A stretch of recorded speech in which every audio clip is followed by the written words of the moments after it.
I I always get torn, I think, of many things, but I think I'm going to just jump into one that is the last part of a training that's called the Grace Training that many of you have done already or you've done parts of. But I thought I'd go to the E of Grace of that acronym that, not surprisingly, stands for end, ending. And what does that mean? Of course, it could mean other things. It could mean engaging. It could mean I believe that Joan Halifax, who developed it, actually came up with about 5 or 6 different E words. I don't believe elephant was in there, but just about every other one was. But this idea of being in a clinical encounter and then ending the encounter, what does that look like? I thought that was kind of an interesting thing to consider.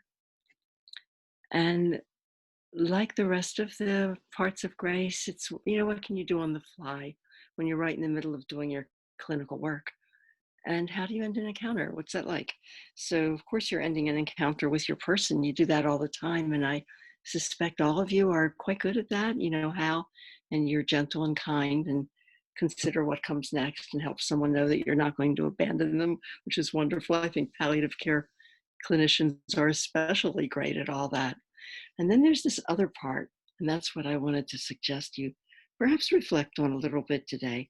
It's how do you end the encounter after you leave the room? How do you end the encounter with yourself?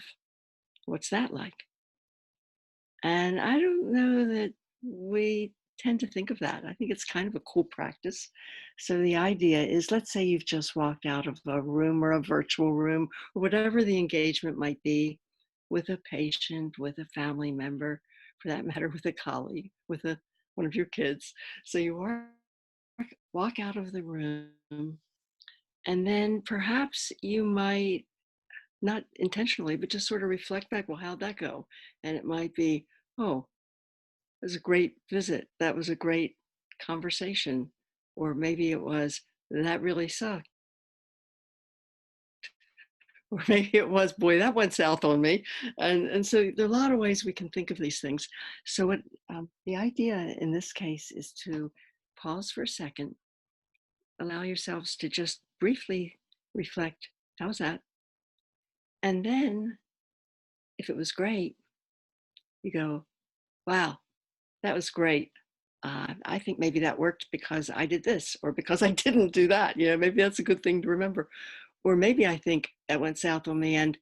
Now, here's the tricky part. What would I like to learn from it? A little bit different than, boy, am I a jerk. Oh, if only I hadn't done that. If only I'd been a little more perfect. What about, oh, what can I learn from that? Just that. So that then you can just put it down and not carry it around with you all day. That's the idea. So I'm going to ask you for a second, just for fun, to allow your eyes to gently close or your gaze to drop, whatever you're most comfortable with, and see if you can recall any conversation or encounter you had with anyone. Um, you may, if you wish, think to one that was somewhat stressful for you, but you don't have to. If you do go for a stressful one, I would suggest think of one that on a scale of 1 to 10, where 10 is the most stressful, look for something that's about a level 4. So it's enough of an interaction that it kind of generates a bit of a feeling or a thought in you, and not so much that it completely distracts you.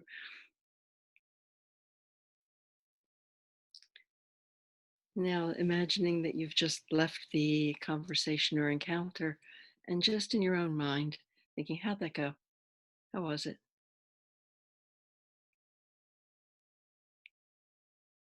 And then if it went well, what might you say to yourself about what you want to remember about how and why it went well?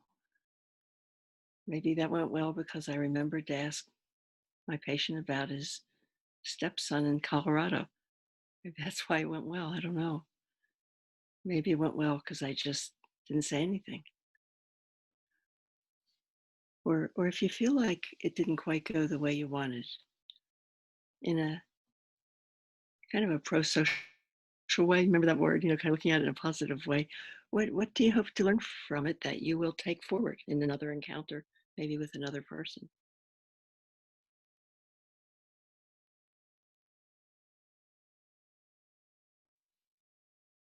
So it's like anything else, it's a practice, but I wish you well with it.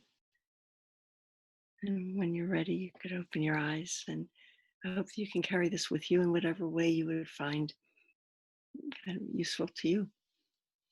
Okay. Thank you.